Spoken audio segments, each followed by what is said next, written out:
Bom, queridos, continuando o tema da semana passada, não propriamente na vertente, né, da política, que eu semana passada até o Vini falou que eu vou postar lá, né? Eu falei, por favor, né? Faz uns cortes, né? Omite algumas coisas pessoais e que não é interessante, é mais título de informação, não de edificação. Mas pensando, queridos, aí a gente começa, como as redes sociais elas têm o poder instantâneo da informação, e da mesma maneira em que a fofoca, né, que é o processo da desintegração da verdade, ou, né, a modificação de fatos, né, ela pode proliferar, né, muito mais muito mais rápido, né, com a questão hoje aí da mídia e das redes sociais, né. Então um boato ele pode trazer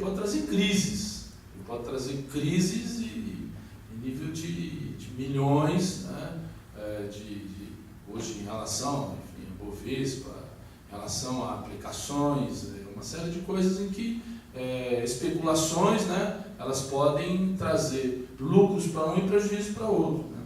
Então a informação ela pode ser boa para alguns e más para outros, né? Então as pessoas podem usar a informação de maneira em que pessoas sejam prejudicadas. E quando se refere a isso, muitas pessoas elas acabam sendo acometidas, né, de pânico, né, de desespero, né, por conta da informação. Eu estava falando com um cliente e ele disse que ligaram para ele e falou, aqueles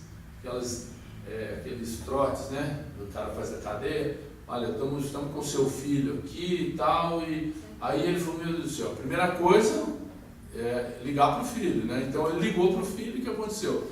Não conseguia falar com o filho, não conseguia, e não conseguia, e nada, ele desesperado, falou, meu Deus, o cara falou, se você não for na praça tal, assim, levar 15 mil reais, nós vamos executar o teu filho vai morrer agora. O cara ficou apavorado, foi lá, levantou o dinheiro, correu na praça, levantou, tal, pronto, né, tal.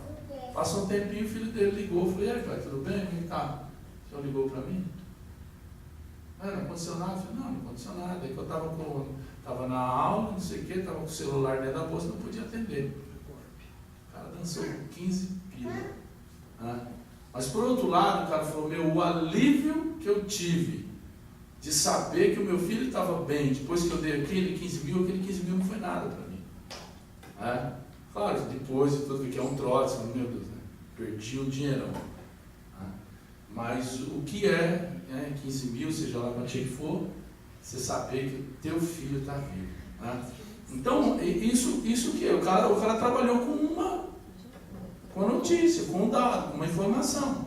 Né? E a pessoa do outro lado ficou refém disso. Então, muitas vezes, nós estamos refém da informação. E por conta da informação, nós criamos na nossa mente, né, situações em que não existem, fictícias.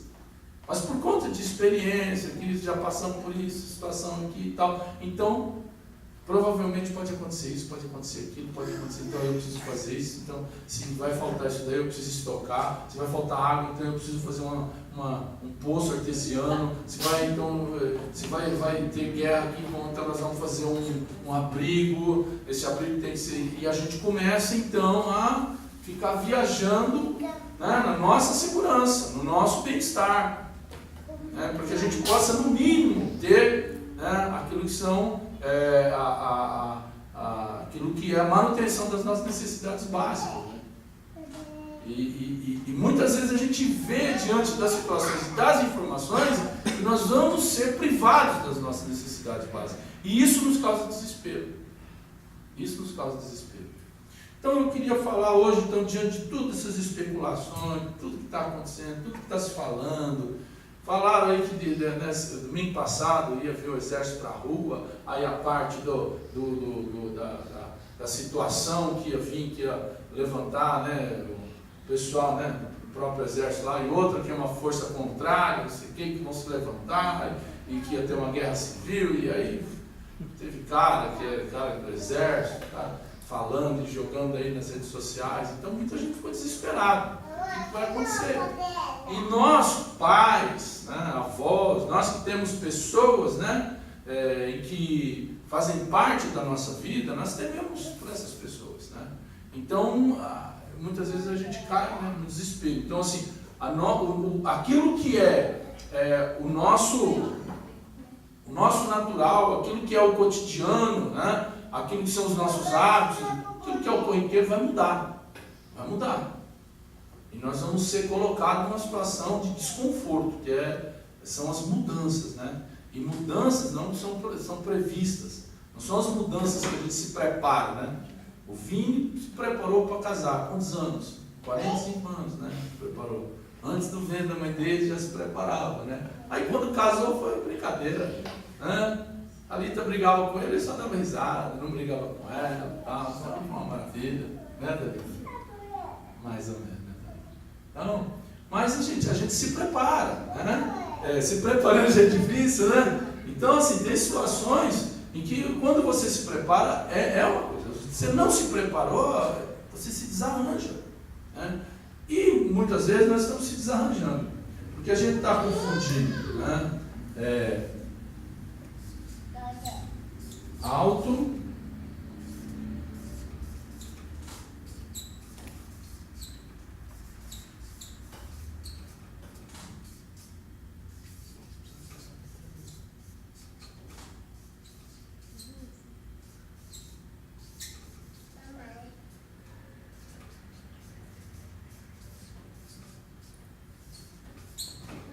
Então nós estamos numa briga com a autoconfiança e a confiança em Deus, né? Então, assim, até que ponto a gente de fato manifesta essa confiança em Deus?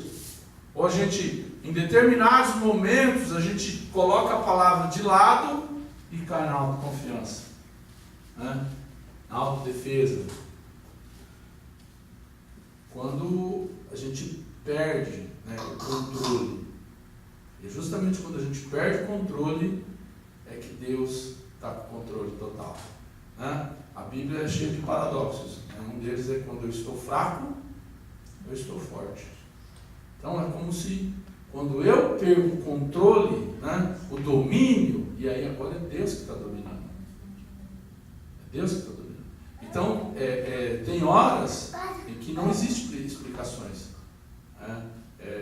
Quando a gente é filho, existe uma pergunta que a gente faz para os nossos pais, que ela é recorrente, e que nós perguntamos para ele sim, ou para nossa mãe: por que não? Muitas vezes o porquê não tem uma resposta, mas em grande parte o porquê não tem resposta.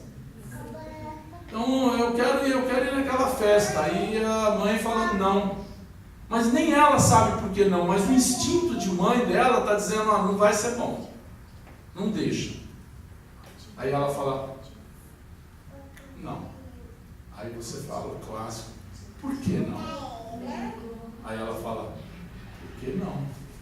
E aí você fala aquilo que você sempre falou desde pequeno: por que não é a resposta. E ela fala: quem manda nisso aqui sou eu. Aí acabou a conversa. Quando você for mais velho, quando você for maior de idade, você conversa também, né? Aí você vai poder tomar suas decisões. Mas não é. Você ainda vai continuar debaixo do teto. Aí você faz 18, fala: agora eu tenho 18. Fala: enquanto você estiver debaixo do meu teto, quem manda isso sou eu. Então tem horas que a gente tem que tomar algumas decisões assim. São meio irracionais para a lógica do filho, que ele quer saber. Então você só vai descobrir isso daí, né? A Jaque e o Edmar, logo, né, estão descobrindo isso aí, né? Quantas vezes meu pai falou, né, por que não? E eu queria a resposta, não tinha. Hoje eu também não tenho para minha filha. Por que não? E ela quer a resposta. ela quer algo lógico, né? Que faça sentido. E tem vezes que não faz, qualquer tipo de resposta não vai fazer sentido. E para Deus, assim também, algumas situações que a gente passa, é como se nós falássemos para Deus: Deus, por quê? A pessoa perde um ente querido. Por quê? A pessoa é mandada do emprego sem... não tem explicação. A pessoa perde alguma coisa. Uma pessoa vai lá, toma um trote de 15 mil e a pessoa fala: por quê? Naquele momento ela não tem uma explicação. Mais para frente ela vai ter. Ou não. Mas isso não modifica o nosso relacionamento com Deus. Isso não é porque Deus é tirano, mas porque Ele é Deus cuidador. E o cuidador, a gente precisa entender que nem sempre vai ter uma resposta plausível ou que venha suprir aquilo que a gente está querendo, né, das nossas dúvidas. Bom, se Ele é cuidador, Ele tem todas as respostas. Ou Ele vai me dar uma resposta em que eu vou me confortar. Porque, queridos, eu quando eu estava escrevendo aqui, eu pensando, eu falei: puxa, é fácil estar falando nesse contexto que a gente vive aqui, que é um contexto de não perseguição. Pelo menos se existe uma perseguição, ela é mínima. Tá? Mas não é uma perseguição, né, sistemática, de proibição de pregar o evangelho. Não, a gente tem liberdade. A gente pode pregar na praça, a gente pode pregar na rua, no ônibus, em qualquer lugar. A gente pode sair gritando, cantando louvor, falando de Deus, não vai pegar nada. Mas tem lugares que a gente vai ser preso, vai ser torturado e até vai ser morto. E aí nós vamos ser confrontados na nossa confiança. Em quem nós cremos? No nosso poder ou no poder de Deus? Abre a tua Bíblia lá em Provérbios 3.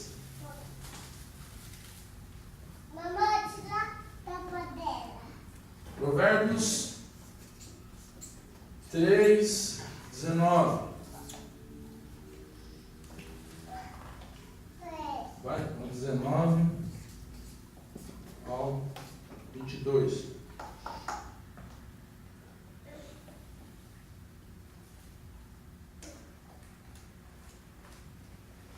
Provérbios 3, 19 ao 22. Diz assim: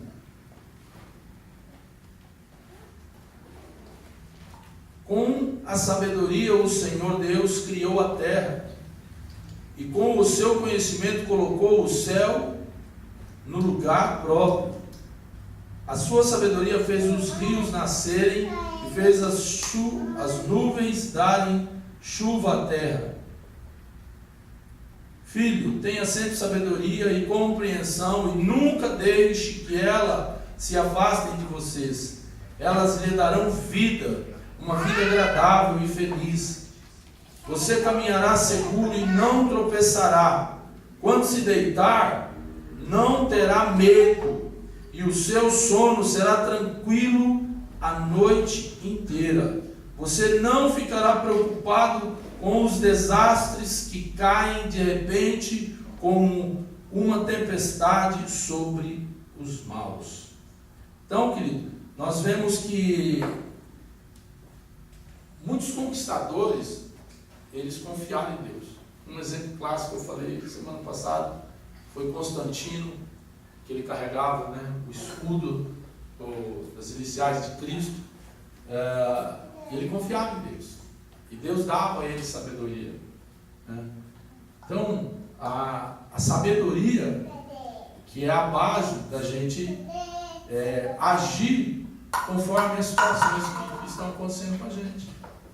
Então, quando a gente não tem sabedoria, né, em agir, em falar, em se calar, né, em não falar, a hora que a gente não deve falar, é a sabedoria.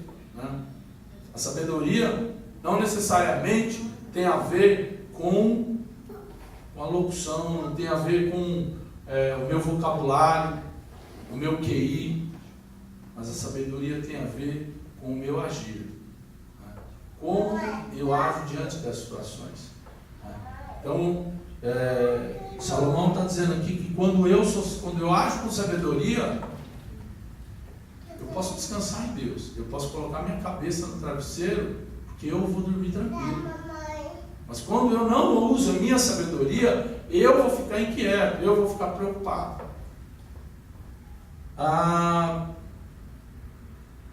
Abre a tua Bíblia lá ainda. Não, abre não, continua.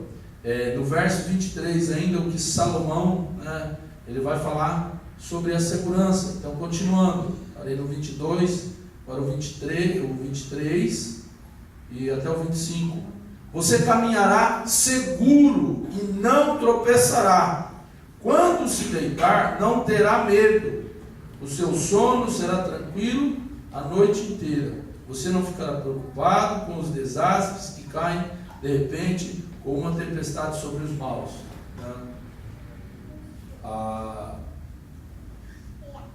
Isso é segurança. Isso é segurança.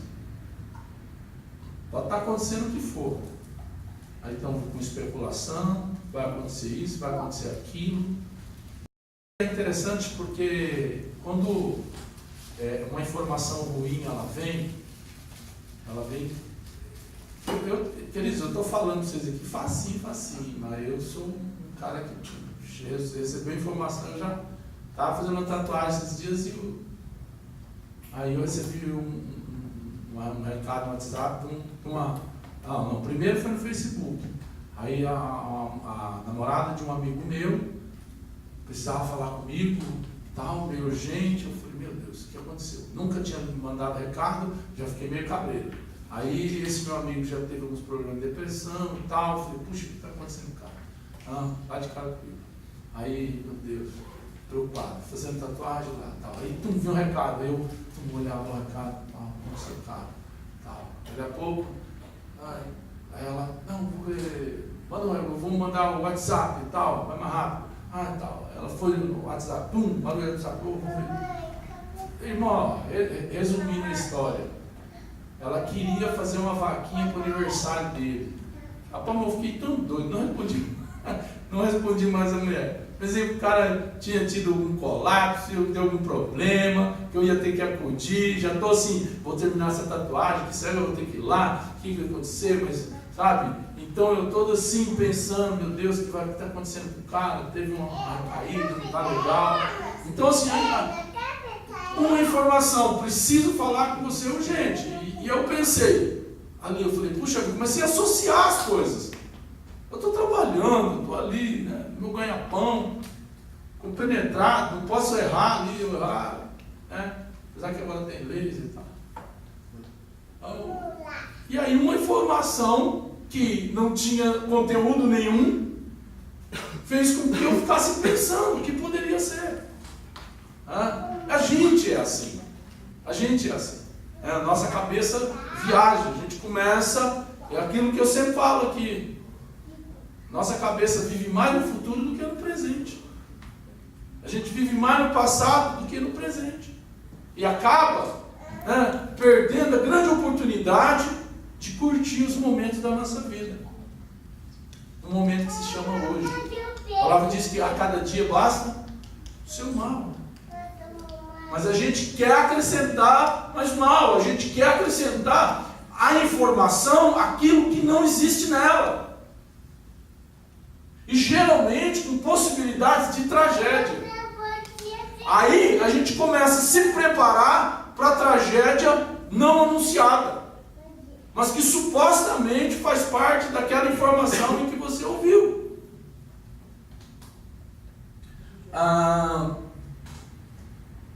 Salmo 4, 8, vai lá.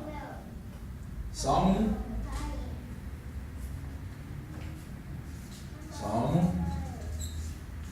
4, 8.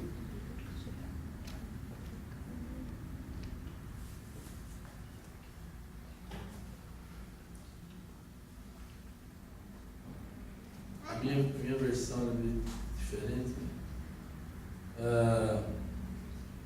Salmo 4, 8 diz assim: quando me deito, durmo em paz, pois tu, ó Senhor, me fazes viver em segurança. Interessante, né? Com quem Salomão aprendeu isso, né? Com o pai.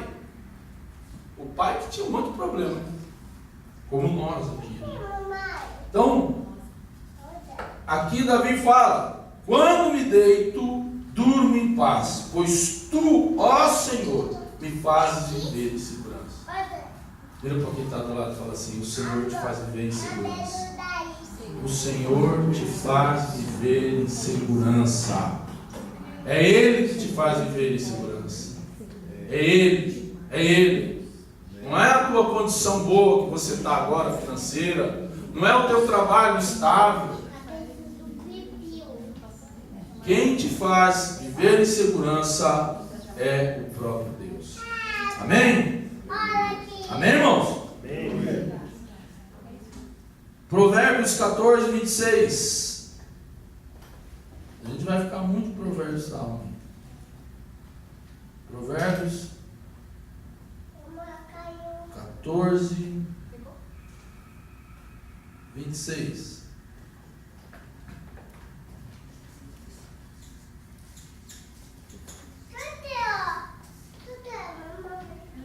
Provérbios 14, 26. No temor ao Senhor, o homem encontra um forte apoio e também segurança para a sua família. Vamos repetir isso daqui, repete comigo. No temor ao Senhor, igreja, repete comigo. No temor ao Senhor, o homem encontra um forte apoio e também segurança para a sua família. Nossa segurança está em temer a Deus. Irmãos, não é que a gente vai relaxar, não é que a gente não vai ligar para mais nada, mas a gente tem que estar com os nossos olhos em Deus, porque senão a próxima notícia que vier aí, nós vamos passar essa insegurança para a nossa família, para os nossos filhos, para as pessoas que estão do lado. Por que as pessoas elas vão querer conversar com a gente, com eu e você? Porque a palavra diz que nós somos sal e nós somos luz. As pessoas elas vão conversar com a gente porque o que está correndo é desconfiança, é desespero, é instabilidade, é medo. E diante da insegurança, as pessoas querem o quê? Querem se sentir inseguras, de alguma maneira. Então as pessoas, elas vão querer estar com pessoas que lhes tragam segurança. Porque a pior coisa que tem, queridos, é quando a gente está inseguro, está com uma pessoa insegura. A pior coisa que tem é quando a gente está triste, é estar com uma pessoa amargurada. Porque ela vai potencializar esse sentimento em nós. Porque ela não tem uma palavra de amor, ela não tem uma palavra de vida. E ela vai acabar te jogando mais para o buraco.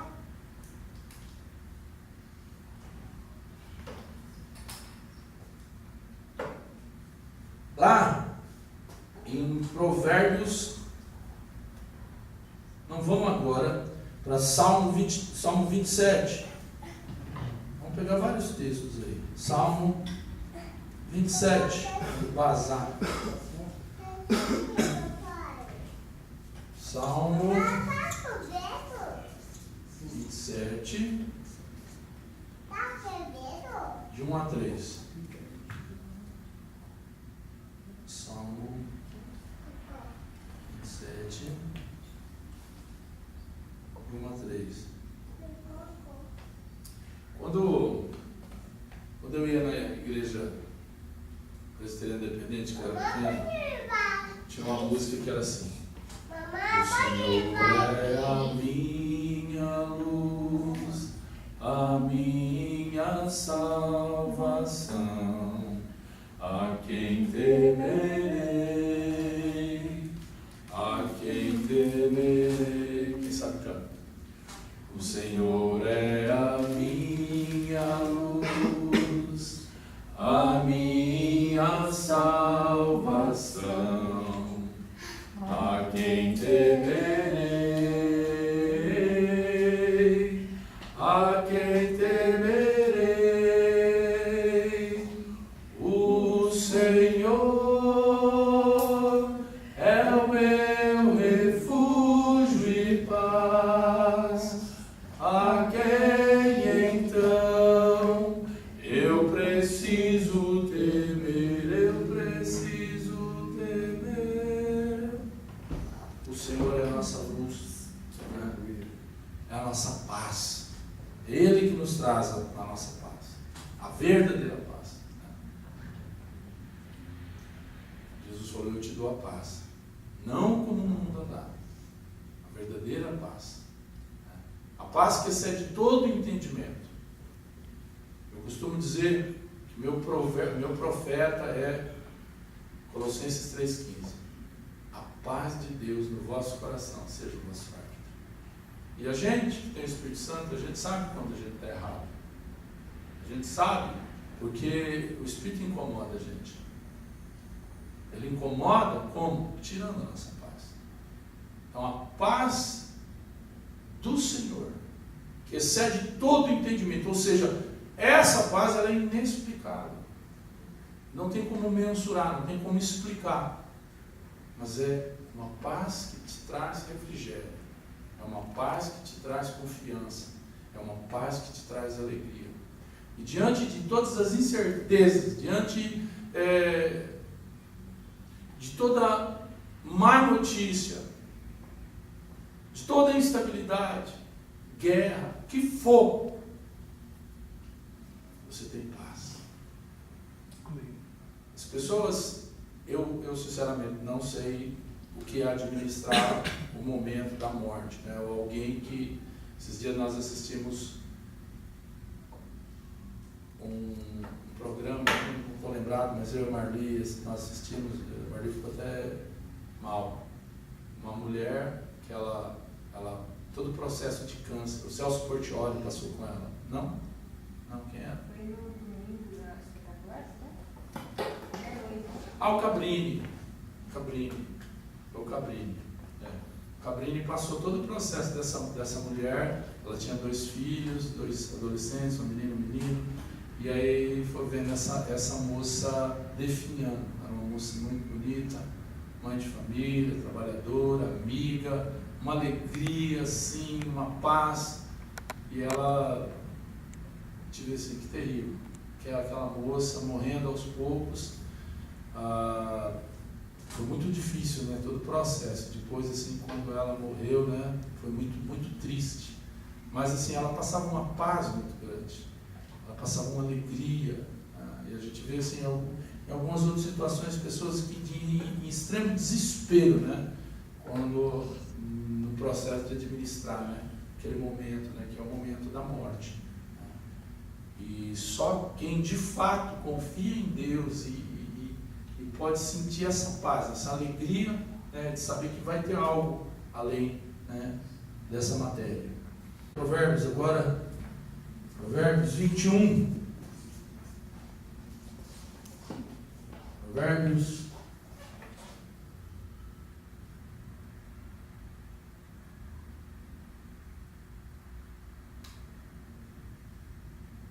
21, 31.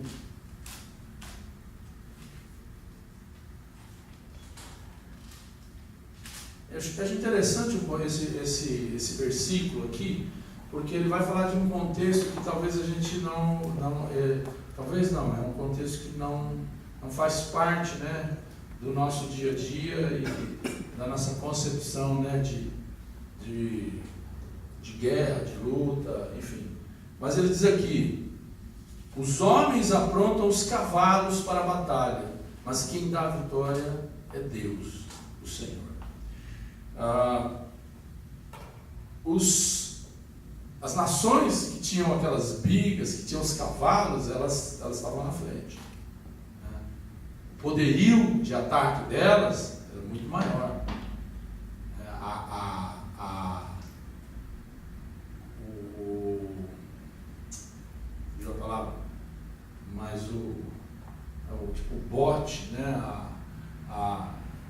chegar na frente, né? A rapidez, né? Hoje, claro, nosso contexto é outro, né? Apertar botão, mandar bomba. Mas quem tinha, no início, né? Quem começou com lança, depois com as espadas, e aí foi vindo até chegar a pólvora e tudo. Mas nesse contexto aqui, quando o exército está preparando um cavalo, né? Assim, era o top de linha, né? Da guerra. Então os caras, né, esses caras vão botar para quebrar. Estão preparando os cavalos. Então agora o inimigo que se cuide. Então é interessante que quem está falando é um estrategista. Quem está falando é um cara que guerreava, um cara que ia para a batalha, né? Então ele fala, ó, os homens aprontam os cavalos para a batalha. Pode achar que vão ganhar, que vão arrebentar, que estão no toque de linha, que estão com as bombas, né? Que estão com os canhões, que estão com todo o aparato bélico, né? Que eles têm os Mirage, sei lá, que eles têm última geração hoje na guerra, mas quem dá a vitória é Deus, o Senhor, Ele que dá a vitória. Então quem está falando aqui é o top de linha, era o cara dos caras, era Salomão. Então o que Salomão está dizendo? Tudo que tem hoje de mais moderno era a mesma coisa que, sei lá, hoje se tivesse, né, o Barack Obama está falando, ó, a gente pode se preparar com toda a bomba, tudo que a gente tem, mas a vitória é de Deus. Quem dá a vitória é Deus. Vai lá em Salmo, vamos agora uns... eu vou pedir agora para você alguns lerem aqui. Então, Salmo 127, 1 e 2, quem pode ler? Espera aí, só fala quem é que eu vou dando os textos. Quem pode ler? Eu leio. Salmo 91, do 5 a 8. Abacuque 31, 17 a 18. Salmo 22, do 13 ao 14. Salmo 22, do 13 ao 14. Então, vamos ver. Salmo 127. Quem pegou? Alvine, né? 1 a 2. Aí depois, Abacuque, quem estiver anotando, 31 é 3? Não, 3. Abacuque 31, 17 e 18.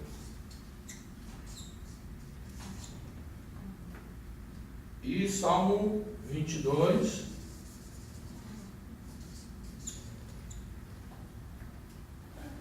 13 e 14.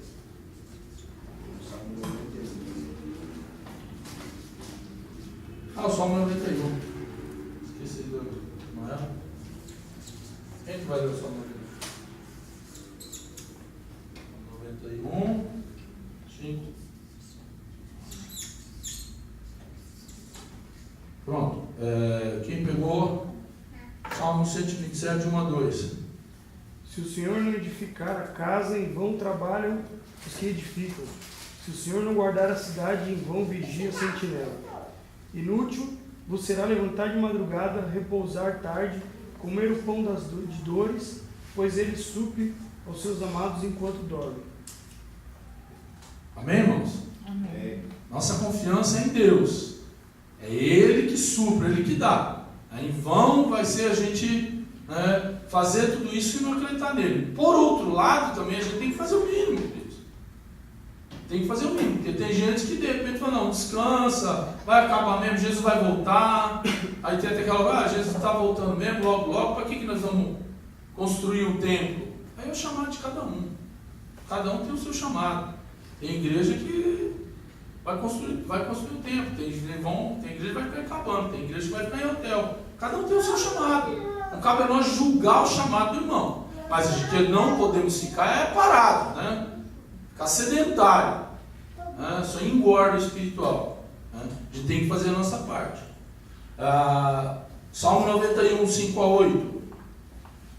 Não terás medo do horror de noite, nem da seta que voa de dia, nem da peste que anda na escuridão, nem da mortandade que assola ao meio-dia.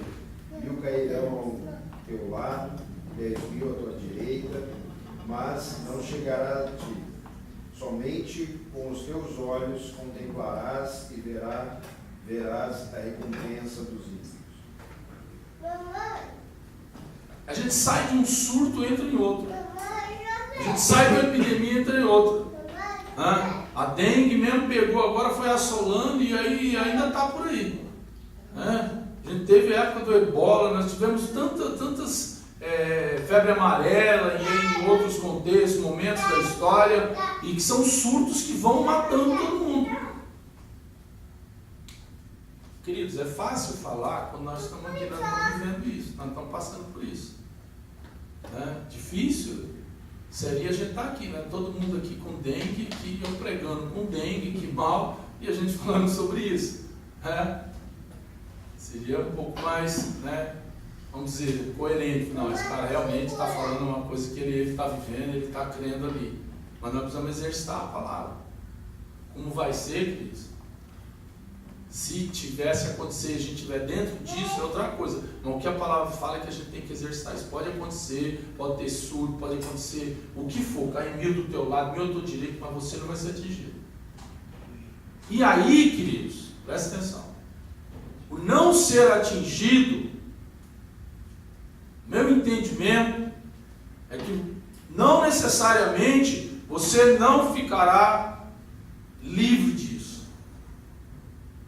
Não necessariamente a epidemia não vai pegar você, a dengue não vai pegar você. Você fala, não, eu li a palavra lá, eu não pego dengue não. Eu posso andar descalço, posso tomar banho na chuva, não pego febre, não pego. Posso ir lá, o pessoal lá do ebola lá, que não vai pegar em mim. A Bíblia falou que pode cair 1000 do lado, 1000 do outro, não é isso não. O que está dizendo é que pode acontecer o que for, mas a tua fé não vai ser abalada. Porque se acontecer isso, é porque Deus tem um propósito. Se Deus permitir que eu pegue dengue, é porque Ele tem um propósito. Ele quer me ensinar alguma coisa, Ele quer me usar em alguma situação. Naquele momento é fato, queridos. Eu não vou assimilar instantaneamente. Falar, glória a Deus, peguei dengue. Deus tem um propósito nessa dengue. Não é assim.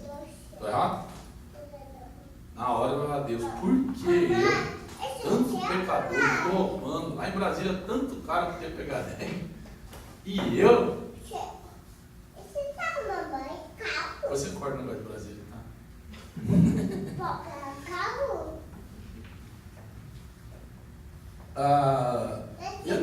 Eu acho interessante, é isso. Uma pessoa está ali.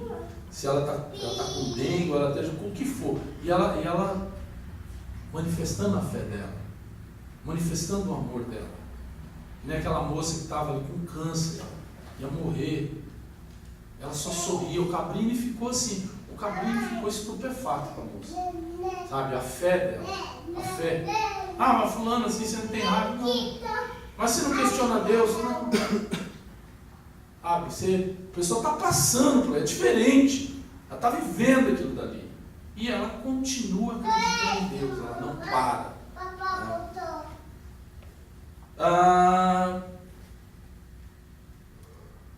Abacuque 3, 17 e 18.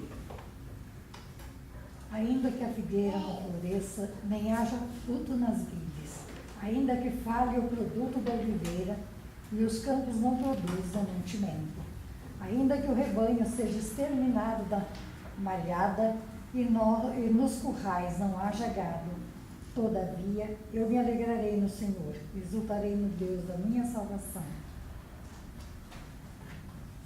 Ela está falando, ainda que o dinheiro vai embora, ainda que a Petrobras tenha rumo, ainda que agora o BNDES, é pior, ainda que Deus está no controle, Deus vai cuidar de nós, ainda que o comércio parou, ainda que a gente não está conseguindo comprar o que a gente comprava, né? Ainda que a figueira não floresça, eu acho muito lindo esse desejo. Ainda que a figueira não floresça, eu acreditarei, eu confiarei, meu Deus. Isso é uma declaração de amor, né, para Deus. E é muito fácil a gente falar.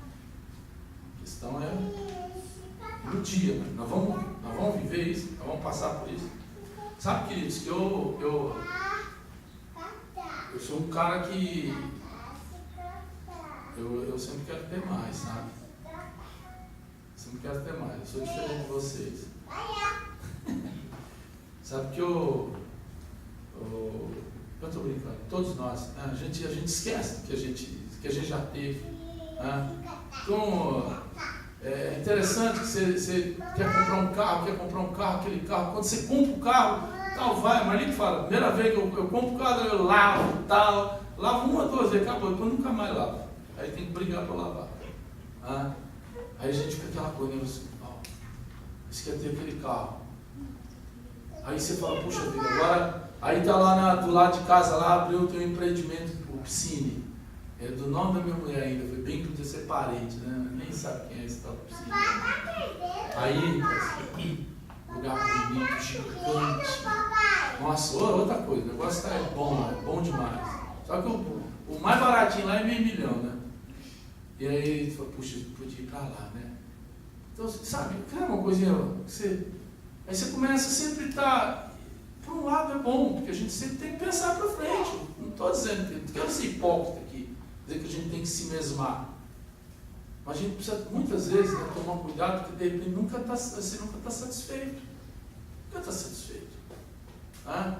Então a gente vai falar, nossa, nosso carro a gente não consegue viajar, porta-mala é pequeno e tal, puxa, tem um carro grande e tal, não é automático, mas ele não consegue dirigir manual, é um problema de coordenação e tal. Aí, na verdade, são os outros carros, né?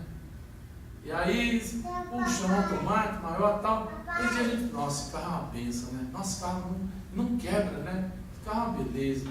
Aí eu comecei a pensar, puxa vida, né? Nosso apartamento é uma benção. Cada um tem o seu quarto ali, sabe? O Carol no quartinho dela, o Matheus no quartinho dele, cada um tem sua coisa. Só o porquinho da Índia que tomou conta da sala, que não deveria estar lá. Mas assim, cada um tem seu canto, a cachorrinha tem o canto dela, tudo bem, cara, por que eu vou? E aí a gente começa a querer mais, a gente fica insatisfeito. Eu e a Marlene, nós vivemos um período, num cômodo. Eu, ela, Matheus e as aranhas, os larvos, os traços, outros animais. A gente fala assim, nossa, olha aquela aranha diferente, porque era eternite e tinha uns buraquinhos, esses aranhas iam entrando ali e ficava toda sorte de insetos ali, olhando aí. Todo mundo contava ovelhinha, eu contava aranha em casa para dormir. Então assim, a gente já viveu alguns perrengues assim. Então a gente olha para trás assim, carro, né? Eu pegava busão direto, eu, ela, o Matheus, pegando busão para ir para o seminário, lotado aquele busão. Pensa. Tem gente que tem história em relação a sofrimento, mas milhões de vezes pior. Se é que a minha pode falar que é pior? Claro que não. Mas a gente esquece, né? De onde a gente veio, o que Deus deu pra gente, ou aquilo que Deus deu é valioso demais. É bom demais. Então eu preciso me alegrar com hoje, com o que eu tenho hoje.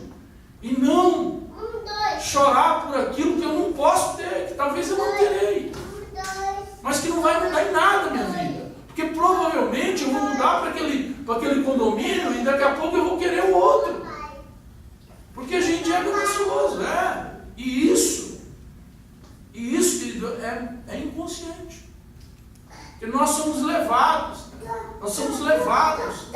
então por isso que nosso meio tem que ser um meio de pessoas coerentes com a realidade que a gente vive, de saber que cada um tem o que pode ter, cada um tem aquilo que Deus lhe dá, e aquilo que Deus te dá é suficiente para você. Então eu tenho que me alegrar, queridos, é muito mais fácil eu me alegrar, eu me entristecer na tristeza do outro, que parece ao contrário, né? Eu chegar e me entristecer com o irmão, puxa, na sua dor. É muito mais fácil eu me entristecer com o Ismael do que me alegrar com ele. Eu me alegrar na alegria dele. Porque muitas vezes a alegria dele pode trazer confronto daquilo que eu sou. Eu lembro do Edmar. Edmar, puxa, tadinho, solteiro, moço, chorava lá no escritório. Tadinho, queria casar. Olha, o Edmar hoje casou, está bem estabelecido, família. Tem que me alegrar com ele. Me alegrar. Olhar para falar, puxa vida, eu quero que ele tenha uma casa melhor, que ele tenha um carro melhor, que ele tenha cada vez melhor. Que é ele, a vida dele. Eu quero que o Estevão seja dono da Gessileve. Falei Gessileve, né? Eu falei, eu me lembro, não. Eu quero que ele se dê bem, que cada vez suba mais. É assim, eu tenho que exercitar isso. Agora, lá dentro de mim, eu falo, puxa vida, né? Deus, puxa, meu. O Vini não tinha nada, já está bem aí, um carrão, está bem, cheio de dinheiro. Puxa, eu estou muito mais tempo que ele no Evangelho, e o que eu tenho? Então, muitas vezes a gente está olhando o olho gordo, né? Para as coisas do irmão, o que o outro tem, quem está aqui, quem está lá, e aí eu esqueço de valorizar o que eu tenho. Isso também é confiar em Deus e acreditar em Deus, naquilo que Ele está me dando, é o suficiente. É o suficiente. E agradecer por aquilo que eu tenho. Porque quando eu tenho um espírito grato, eu valorizo muito mais aquilo que eu tenho. Aquilo que eu tenho ganha uma outra dimensão. Muitas vezes a gente só cai a ficha daquilo que a gente tem quando tem o outro para falar para a gente. Geralmente o outro menos favorecido. Que ele vai falar, nossa cara, você está bem, hein? Nossa, você tem isso, você tem aquilo, você tem aquilo. Aí você pensa que então de fato você está bem. Porque alguém que não tem o que você tem está dizendo que você está bem porque tem aquilo lá. E não é nada disso. Não é o fato de ter que faz alguém feliz. Não é o fato da gente possuir é que a gente vai estar realizado. Vai estar realizado. Você pode ter tantos carros, você pode ter tanta coisa na vida, mas não está realizado. Não está suprido. Não está feliz. Salmo 22, 13 e 14. Abrem contra mim sua boca, como um leão que despedaça e que ruge. Como água me derramarei, e todos os meus ossos se desconjuntarão, e o meu coração é como cera. Derreteu-se no meio das minhas entranhas. Salmo 22, 13 e 14. Hoje não tem nada a ver com o que eu vou ler.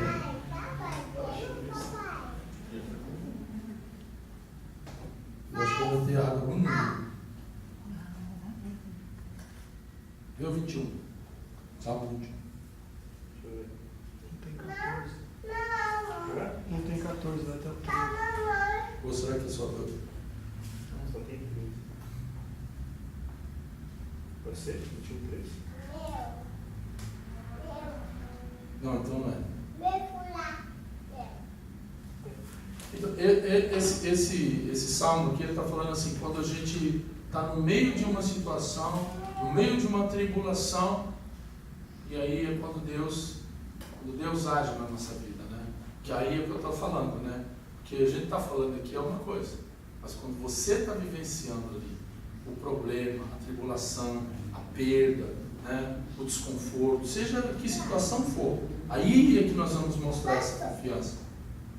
Bom, eu vou ver depois qual é o texto que aí depois eu passo. Você edita.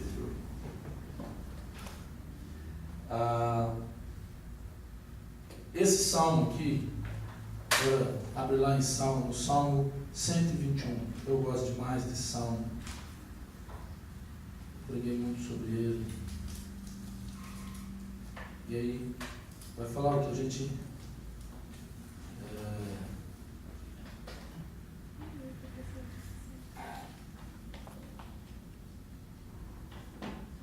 Salmo 100.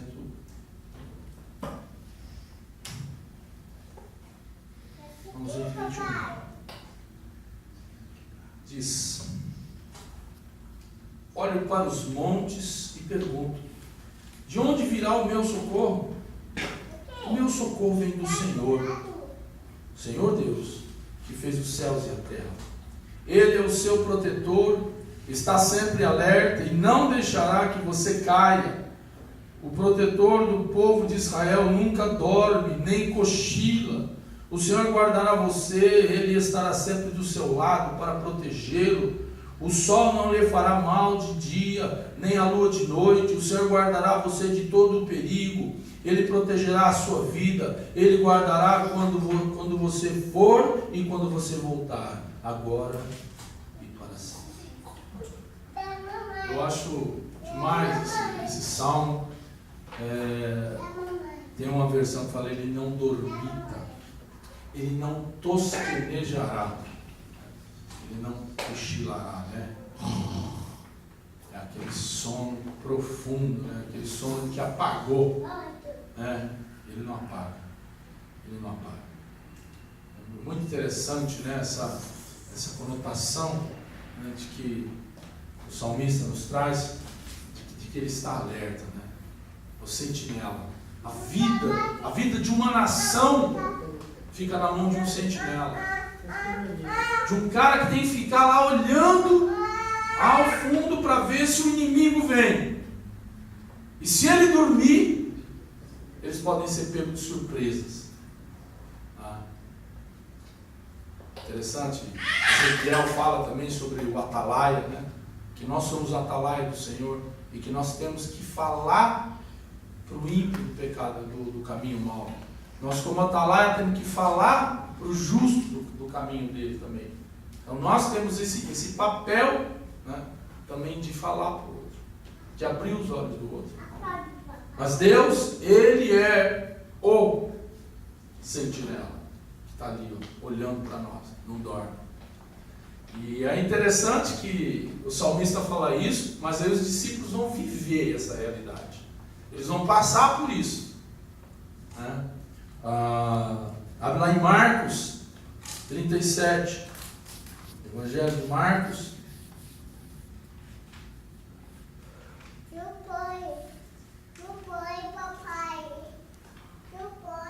Evangelho de Marcos, capítulo 4.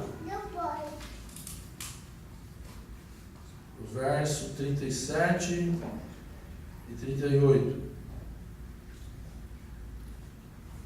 Os discípulos, eles estão no barco com Jesus.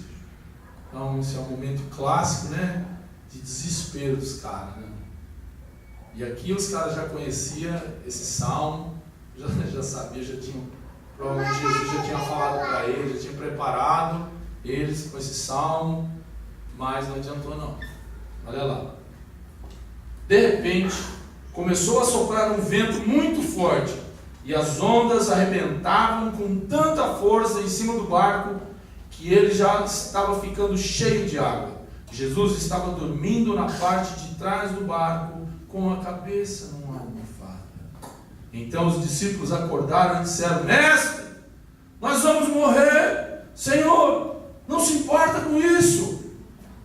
Então ele se levantou e falou duro com o vento e disse ao lago: silêncio, fique quieto. O vento parou e tudo ficou calmo. Aí ele perguntou: por que vocês são assim, tão medrosos? Vocês ainda não têm fé? E aí vai. Interessante, queridos, que Jesus sabia o que ele estava fazendo. Jesus não é aquele Jesus falou... Eu lembro do Chapolin Colorado, né? Os movimentos dele eram extremamente calculados. Friamente Friamente calculados. Então, Jesus tudo que ele fazia tinha uma didática, tinha um porquê, tinha um ensinamento. Gente, ele tinha pouco tempo de vida. Ele não podia ficar brincando, né, de ensinar, ou brincando com os discípulos, né, fazendo chacota dos caras. Então tinha um sentido aquilo ali. Então ele dormiu sim, mas aquele momento de dormir foi para ensinar. Foi para ensinar. Que na verdade, eles estavam querendo um cara com o olho aberto, regalado, assim, na frente. Mas o fato dele estar ali não era o suficiente. Ele tinha que estar com o olho aberto, ele tinha que estar falando, ele tinha que estar dizendo para os caras, calma, está tudo certo. Tem hora que nós somos assim. A gente precisa estar com alguém. Ou a gente precisa de um profeta para vir falar uma coisa para a gente. A gente precisa de um irmão ali para orar. A gente precisa não que a gente não precise disso. Isso é muito bom. Mas muitas vezes a gente cria uma dependência. E só assim é que então, aí eu vou me sentir seguro, aí eu vou me sentir bem. Se tiver alguém aqui, se eu receber uma profecia, se eu receber uma palavra, se eu receber um abraço, aí sim então Jesus vai se materializar. Ele estava ali, ele estava no barco, mas eles não estavam sentindo, né, de fato que ele poderia fazer alguma coisa. E aí naquele momento então, ele acorda e fala: homens de pouca fé, cadê a fé de vocês? Então muitas vezes a gente está dependendo demais, dependendo do outro, e naquele momento é o momento da gente ter atitude. A gente acha, queridos, muitas vezes que Deus ele não está ali com a gente, que ele esqueceu da gente, que ele está dormindo, está hibernando. Mas cadê Deus? Aí tem aquela historinha clássica lá, né, dos passos na areia, lembra? O cara chega, né, quando ele vai para o céu, vai passar o filme da vida dele, aí Jesus está com ele na praia andando, aí dali a pouco só vê uma pegada, aí vai indo, dali a pouco as duas pegadas, depois só uma pegada, aí depois o cara fala: mas, puxa Jesus, esses momentos aqui, que só tem uma pegada, os momentos mais difíceis da minha vida, e nesse momento só estava eu sozinho. Aí Jesus fala: não, aquelas pegadas que você viu não eram as suas, eram as minhas, você estava nos meus braços. Então tem hora que a gente está achando que Deus não está ali, que Ele está dormindo, que Ele está cuidando da gente, que Ele esqueceu da gente, porque todas as evidências, tudo leva a crer de que Ele esqueceu da gente. Tudo que está acontecendo, eu já orei, já falei, já jejuei, já pedi, e não muda o quadro, não muda. Então Deus, Ele não está acordado, Ele esqueceu de mim. Sabe por quê, queridos? O reino de Deus, em primeiro lugar para a gente, não é isso. É a nossa vontade em primeiro lugar. Porque se de fato for a vontade de Deus, então eu descanso. Eu não estou entendendo, mas eu vou descansar. Se o Senhor está falando que o Senhor está aqui, eu vou descansar. Se o Senhor está falando que é assim, então eu vou descansar. Se o Senhor está dizendo que essa enfermidade não tem cura, eu vou descansar. Se o Senhor está dizendo que de fato não é para eu ficar aqui, se de fato eu fui mandado embora por isso, se de fato eu estou passando por isso, por conta disso, eu vou descansar. Mas como é difícil descansar, como é difícil a gente descansar.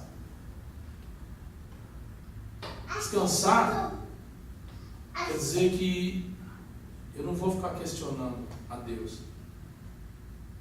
Eu não vou ficar querendo uma resposta. A coisa mais chata que tem é quando o filho está querendo a resposta, quer uma resposta. Por quê? E você não tem. Mesmo que você fale o que é, ele não vai entender. Então, mesmo que Deus fale, traga a resposta daquilo que ele está querendo, nós não vamos entender. Mas a gente quer a resposta. E essa resposta é que vai dar a segurança. é as três respostas das nossas indagações para Deus, né? Sim, não e espera.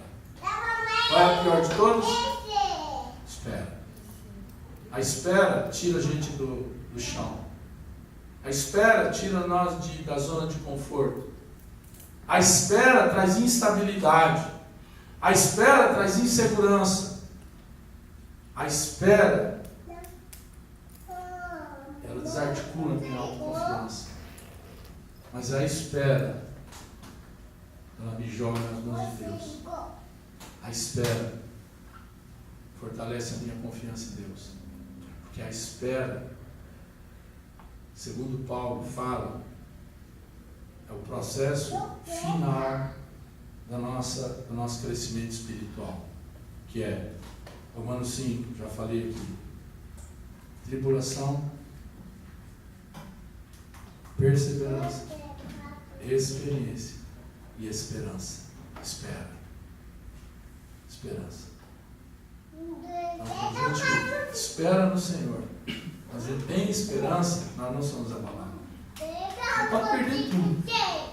A gente pode perder tudo materialmente. A gente pode, mas nós somos equilíbrios aqui. Pode acontecer o que for, que Ele está conosco. Pode ter problema físico, pode ter problema financeiro, pode ter problema emocional. Ele está conosco, Ele garante. E quando nós temos esperança nele, nós não seremos confundidos. Nós ainda continuaremos firmes. Ainda vai ter fôlego de vida. Mesmo que a gente está definhando nosso corpo, as pessoas vão olhar dentro dos nossos olhos e vão ver vida na gente. Amém? Amém. Não foi. Amém.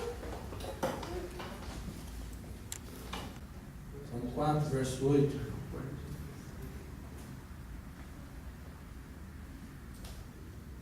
Quando eu me deito, durmo em paz. Pois só tu, ó Senhor, me fazes viver em segurança.